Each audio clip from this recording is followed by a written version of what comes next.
오늘 부활절입니다. 우리 예수님께서 십자가에 달려 죽으셨지만 장사지 4일 만에 부활하셨고 또 모든 이들의 부활의 첫 열매가 되었다, 그렇게 이야기를 하고 있어요. 우리 성경은 이렇게 증언하는데 우리 고린도전서 15장 20절 말씀 한번 같이 읽어볼까요? 자막을 통해서 시작. 그러나 이제 그리스도께서 죽은 자 가운데서 다시 살아나사 잠자는 자들의 첫 열매가 되셨도다. 예수 그리스도께서 십자가에 달려 죽으셨지만 장사지 4일 만에 다시 부활하셔서 잠자는 자들의 첫 번째 열매가 되었다라고 하는 거예요. 우리 주님이 부활의 첫 열매가 되었다는 것은 그 뒤에 예수님을 믿고 따르는 우리들도 그 부활의 주님의 모습처럼 우리가 같이 부활하게 된다는 것을 이야기해 주고 있는 것 아니겠습니까? 우리 주님이 부활의 첫 열매이시고 저와 여러분이 그 부활을 뒤따라가서 우리가 함께 부활에 동참하게 된다라고 하는 거예요. 너무나 영광스러운 일이고 또 감사한 일이죠. 여러분, 우리에게, 신앙인들에게, 기독교인들에게 부활의 소망이 없다면 여러분, 우리의 신앙은 반쪽짜리라고 말할 수 있을 거예요.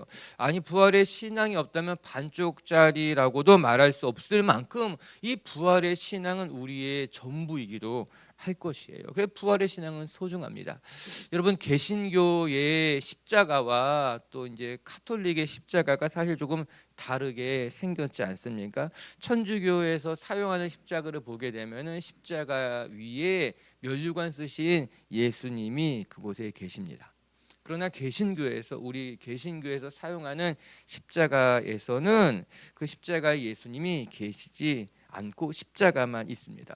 왜 그렇게 다른 상징을 사용하고 있는 것일까? 천주교에서는 예수님의 고난에 좀 더 주목하고 그것을 심볼로 사용하고 있는 것이죠. 그러나 우리 개신교에서는 예수님의 고난도 너무너무 소중하고 중요한 것이지만 우리 예수님 부활하신 것인데 십자가 위에서 부활의 주님 더 이상 십자가에 계시지 않다는 것을 보여주고 싶었다는 거예요. 어느 게 더 낫냐, 이것을 뭐 비교하고 따지자는 거 이야기하는 것이 아니라 우리 개신교에 있어서, 특별히 우리에게 있어서 이 부활의 신앙이 너무너무 중요하다는 것을 여러분들에게 좀 나누고 싶은 거예요. 많은 사람들이 지금 내가 겪고 있는 현실을 바라보며 살아갈 때가 많습니다. 내가 지금 겪고 있는 일들, 어려움들, 내가 지금 당하고 있는 감정들에 미뤄서 살아가고 있지만 여러분, 예수 믿는 사람들은요, 지금의 현실에 머무는 것이 아니라 우리는 미래를 바라보고 부활의 소망을 가지고 영원한 시간을 살아가는 사람들이 예수 믿는 사람들이라고 하는 거예요. 이번 신앙의 본질은 사실은 거기에 있습니다. 내가 놓여 있는 현실, 이곳에 매여 사는 것이 아니라 부활하신 주님을 바라보면서 우리는 영원을 사는 사람들이라고 하는 거예요. 우리 미래를 바라보는 신앙인들이라고 하는 거예요. 오늘 부활의 주일을 같이 보내면서 전 우리 비치교회 성도 여러분들이 예수님이 부활하셔서 영혼의 문을 여신 것과 같이 여러분의 삶이요, 지금 내가 겪고 있는 현실에 매여서 그것만 바라보는 성도들이 아니라 부활의 소망을 가지고 영원한 세상을 바라볼 수 있는 신앙인들이 되시기를 주님의 이름으로 축복합니다. 이제 부활절에 여러분과 같이 살펴보고 싶은 것은 예수님의 성품이에요. 부활하신 주님이 어떠한 분인가, 그리고 이 예수님의 성품에서부터 나오는 예수님의 사명도 같이 여러분들과 나눠보고 싶더라고요. 우리 부활의 주님이 어떠한 분이시고 또 그분이 우리에게 원하시는 것이 무엇인가 같이 오늘 말씀을 묵상해 보면서 예수님을 더 깊이 이해하시고 예수님을 닮아가는 성도님들 되시기를 주님의 이름으로 축복합니다. 오늘 특별히 예수님께서 예루살렘에 입성하시는 모습을 같이 살펴보게 될 것인데, 오늘 이 모습을 보면서 우리 주님이 어떠한 분이신가, 부활하셔서 우리 곁에 계신 그 예수님은 어떠한 분인가, 겸손하신 분이라고 하는 것입니다. 우리 오늘 본문의 1절과 2절 말씀 한번 같이 읽어보도록 할게요. 시작. 그들이 예루살렘에 가까이 와서 감난산 벳바게와 베다니에 이르렀을 때에 예수께서 제자 중 둘을 보내시며 이르시되 너희는 맞은편 마을로 가라. 그리로 들어가면 곧 아직 아무도 타보지 않은 나귀 새끼가 메어 있는 것을 보리니 풀어 끌고 오라. 오늘 본문은 예수님이 어떠한 분이신지를 직접 보여주시는 장면입니다. 예수님께서 십자가에 달려 죽으시기에 앞서서 주면 상징적으로 본인이 어떠한 존재인지 우리에게 보여주고 계시는 거예요. 낙이 타고 입성하시는 장면이신 것이죠. 이 모습이 예수님께서 우리에게 보여주고 싶으셨던 모습이라고 하는 겁니다. 이 예루살렘의 입성은 상징적인 행동입니다. 이제 예수님께서 많은 사람들이 보는 앞에서 내가 누구인지를 보여주겠다라고 하는 거예요. 그래서 이 복음서 기자들은 모두 한결같이 이 예루살렘 입성하는 모습을 다 기록해 놓고 있어요. 마태도 마가도 누가도 그리고 조금 다른 결을 가지고 있는 요한도 이 예수님께서 예루살렘에 입성하는 모습은 조금 더 가감없이 다 그려놓고 있다라고 하는 것입니다. 그만큼 이 모습이 예수님을 이해하는 데 있어서는 중요한 본문이기 때문인 거예요. 그런데 이때에 예수님께서 어떠한 모습을 우리들에게 보여주셨는가? 이 중요한 순간에 예수님께서 보여주시고자 하시는 것이 무엇인가? 나귀를 타고 입성하시는 것으로 자기를 드러냈다라고 하는 겁니다. 여러분 한번 상상해 보시기 바랍니다. 우리가 누군가를 처음 만나게 된다면 그래도 잘 차려입고 만나려고 하지 않겠습니까? 내가 누군가에게 내가 어떠한 사람이라는 것을 보여주려고 한다면 그래도 나를 가장 잘 보여주고 싶은 그 모습이 있겠죠. 그리고 그래도 잘 꾸미려고 하지 않겠습니까? 내가 중요한 만남이라고 한다면 또 이 만남이 나에게 중요한 만남이 되는 것이라면 나에 대한 중요한 인상을 주기 위해서 어떤 사람들은요 의도적으로 좀 다른 모습을 만들고도 싶을 것이고 또 어떤 사람이라면 기왕이면 좀 좋은 액세서리라도 가지고 나가서 자신을 어필해 보고 싶으실 것입니다.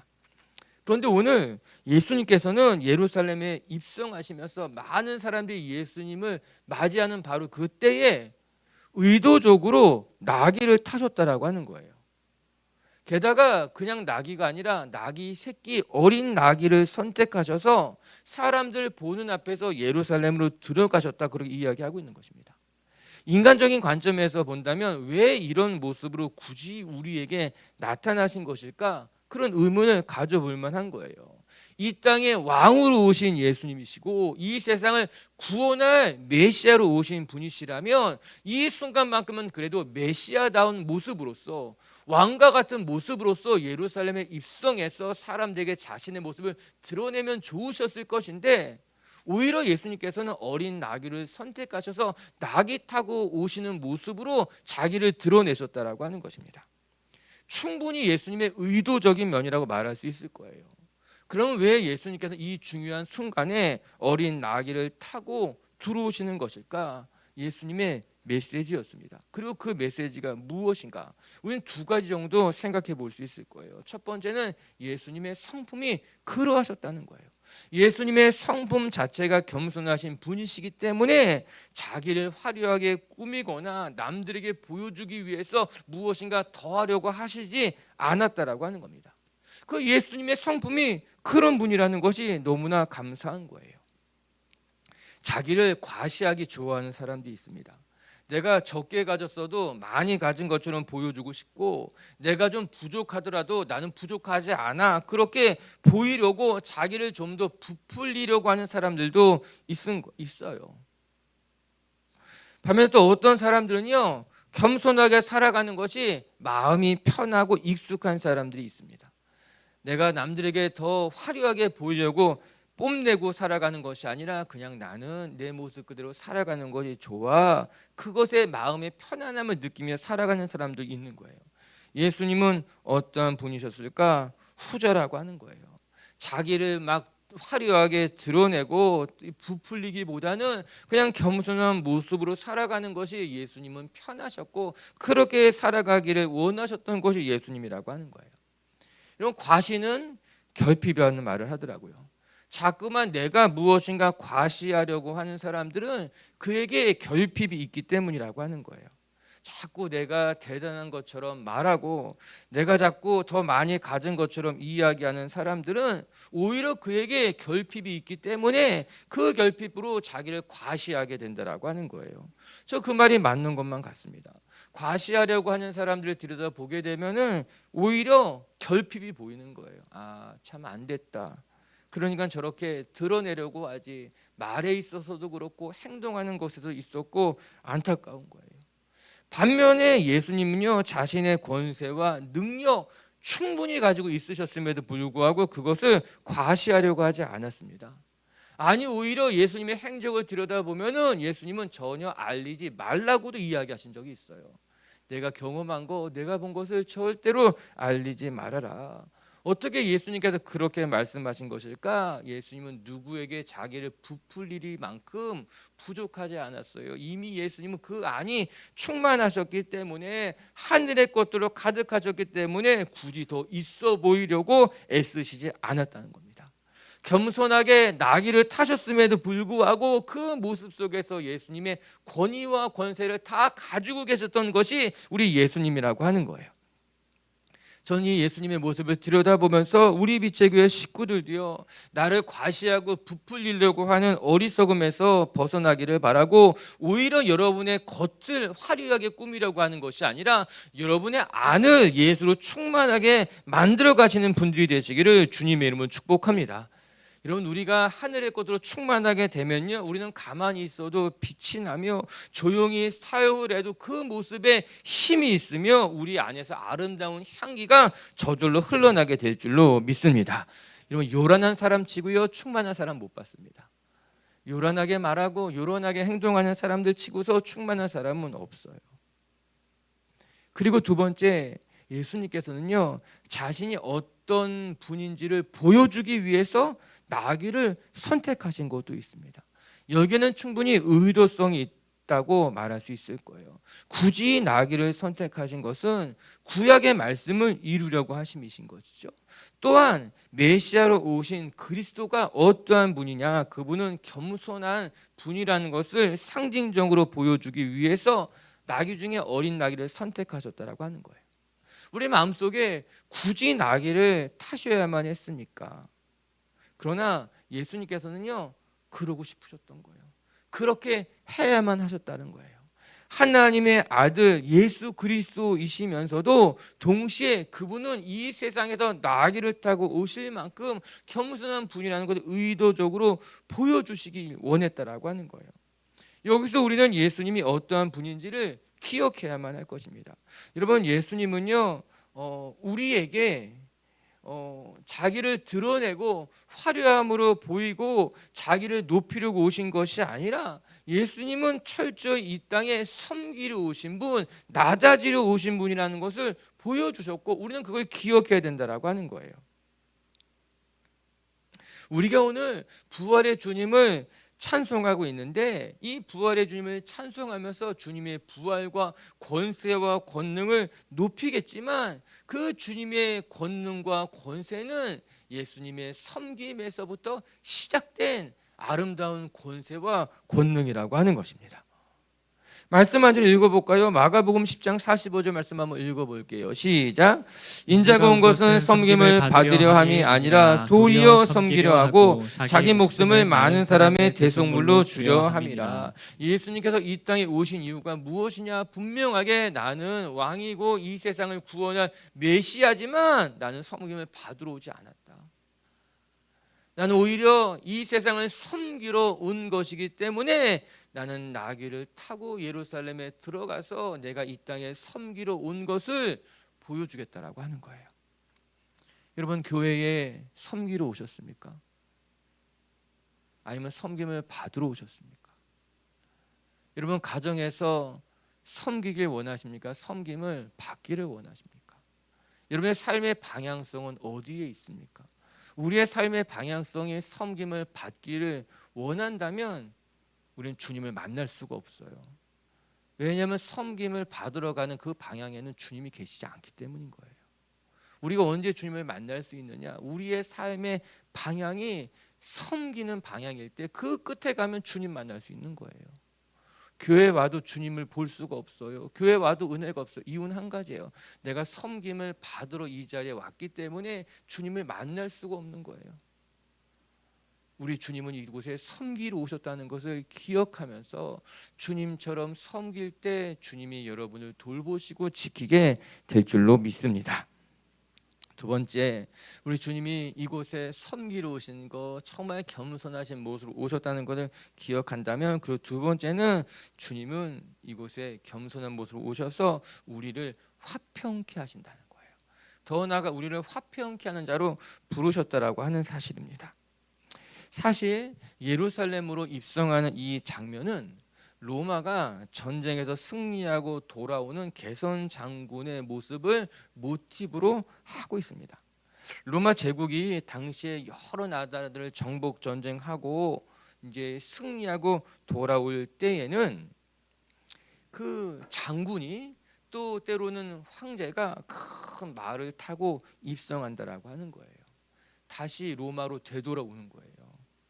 그리고 모든 로마 시민들이 그 앞에 나와가지고 전쟁에서 승리한 장군을 큰 환호성으로 맞이하는 습관이 있었던 거죠. 그런 문화가 있었던 거죠. 예수님께서 예루살렘으로 입성하셨던 모습과 매우 유사합니다. 같은 모티브를 가지고 있는 거예요. 그런데 엄청난 차이점이 있죠. 전쟁에 나가서 승리하고 돌아올 때에 장군들은 자신의 큰 말을 타고 입성하였지만 예수님께서는 어린 나귀를 타고 입성하셨다라고 하는 거예요.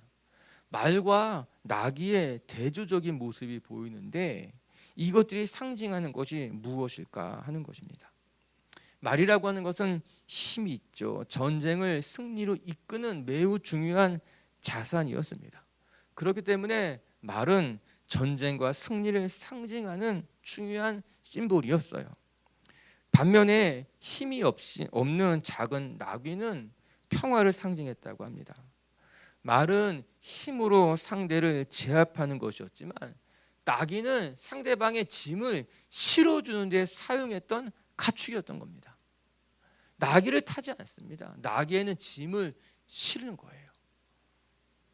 이에 예수님께서는 전쟁과 힘의 상징이었던 말을 타지 아니하시고 오히려 사람들에게 짐을 실어주는 평화의 상징이었던 나귀를 타시고 뚜벅뚜벅 예루살렘으로 입성해 오시면서 이 땅에 전쟁을 주러 오신 분이 아니라 평화를 주러 오신 분임을 몸소 보여주고 계시다라고 하는 거예요.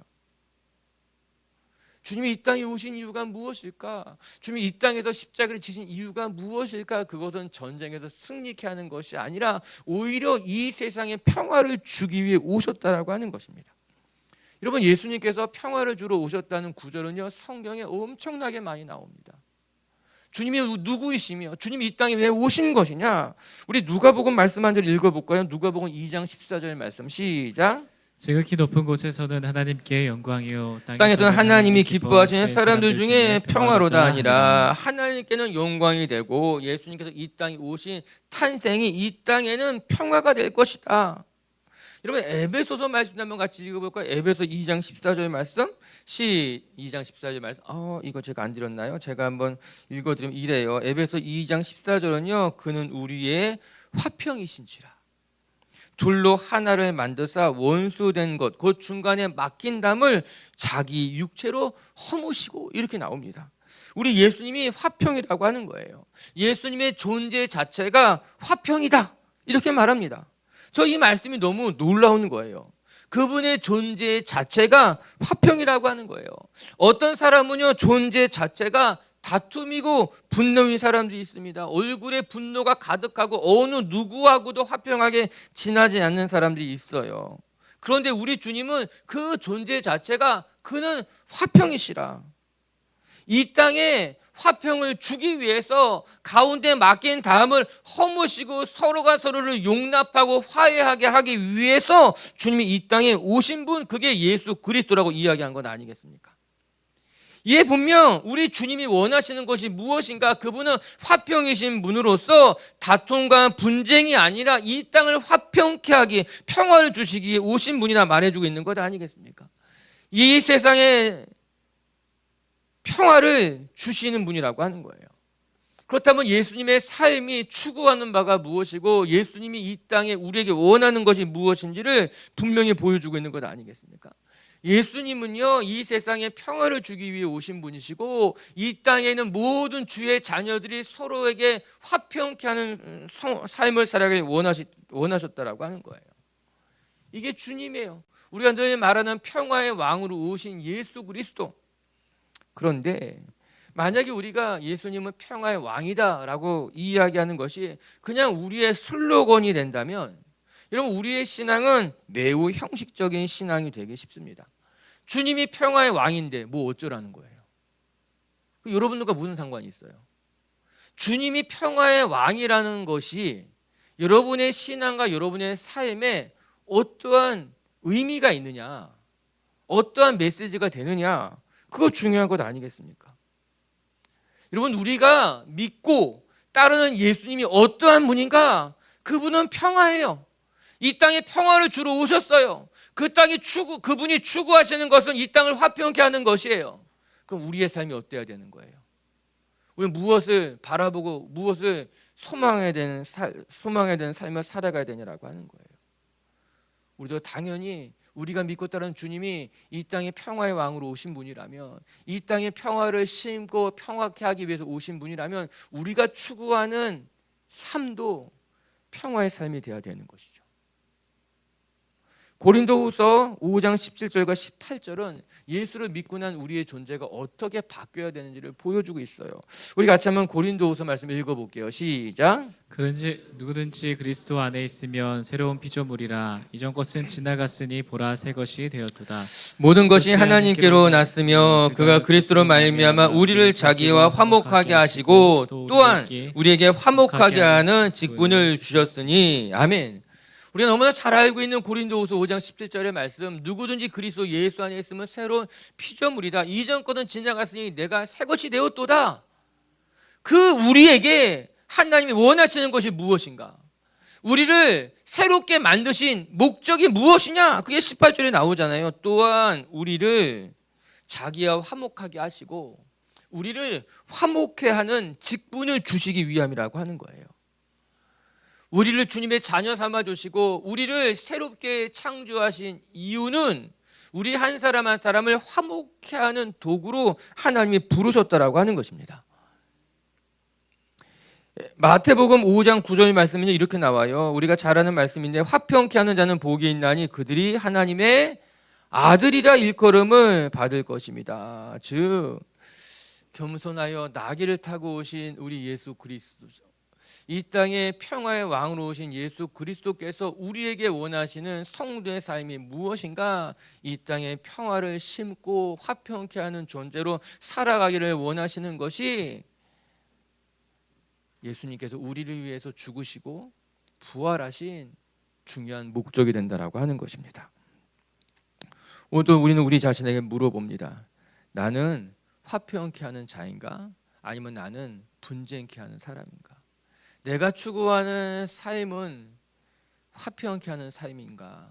아니면은 화평은 난 그렇게 중요하지 않고 내 이익, 그것이 가장 중요한 가치냐라고 하는 거예요.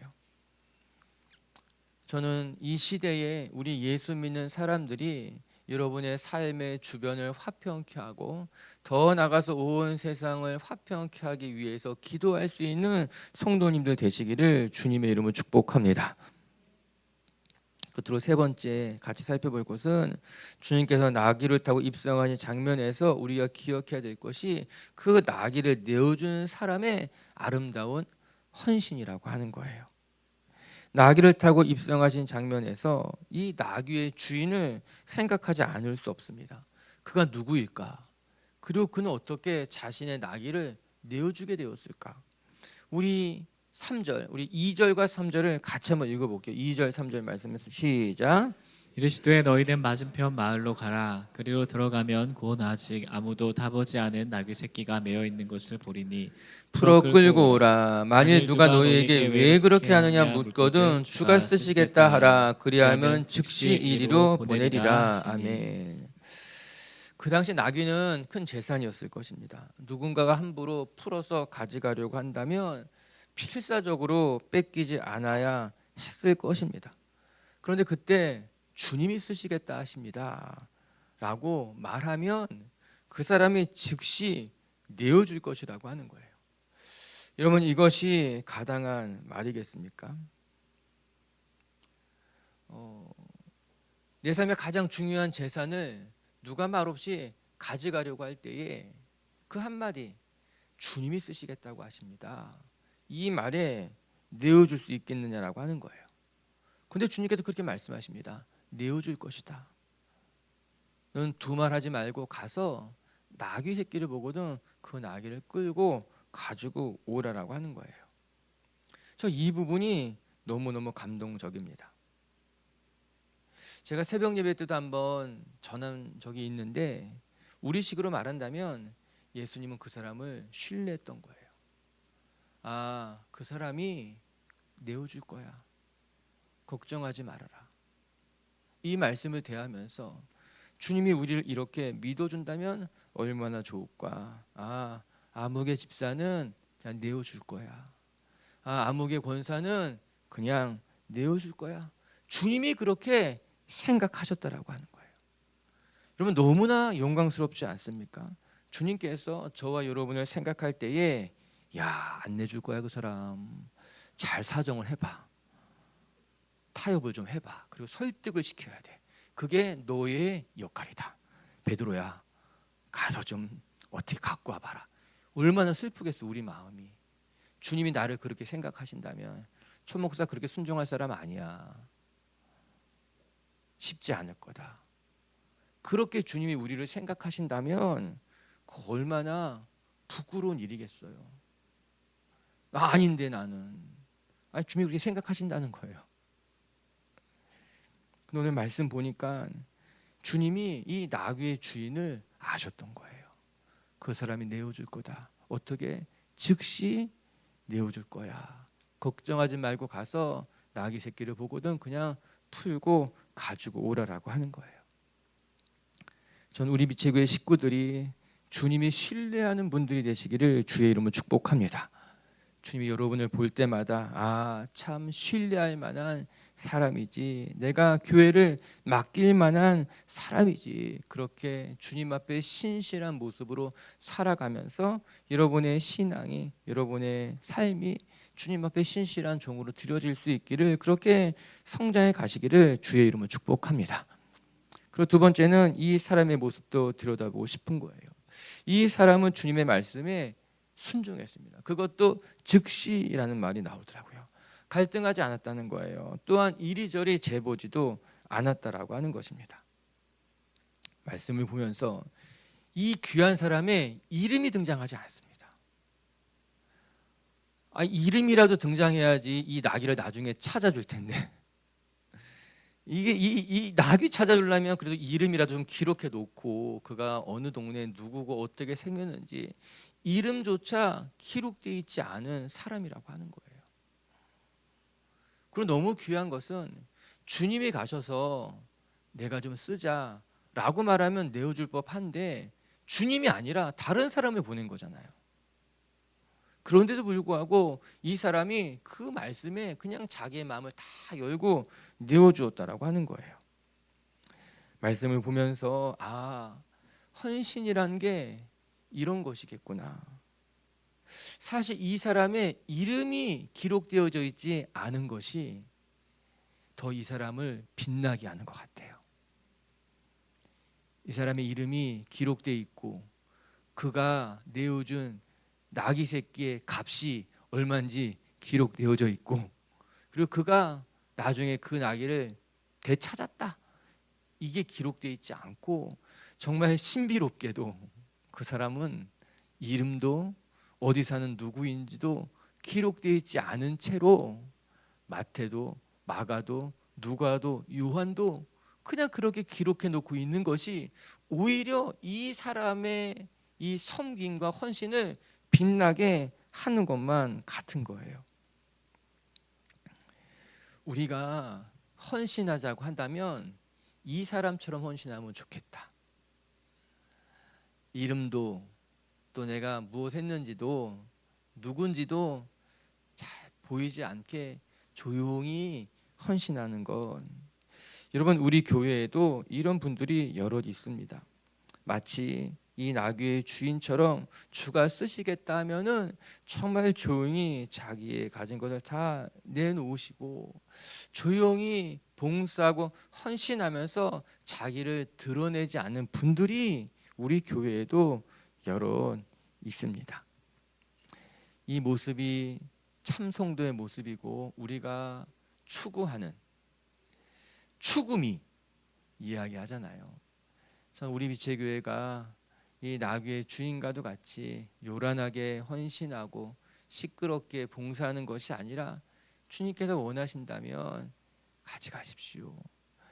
이름도 없이 빛도 없이 그렇게 살아가면서 우리 안에 성숙함이 아름다운 전통이 되고, 이 모습을 통해서 우리의 자녀들이 우리의 헌신을 배워가면서 점점 더 여러분의 모습도 우리 공동체도 아름답게 나이 들어갈 수 있기를 주님의 이름으로 축복합니다.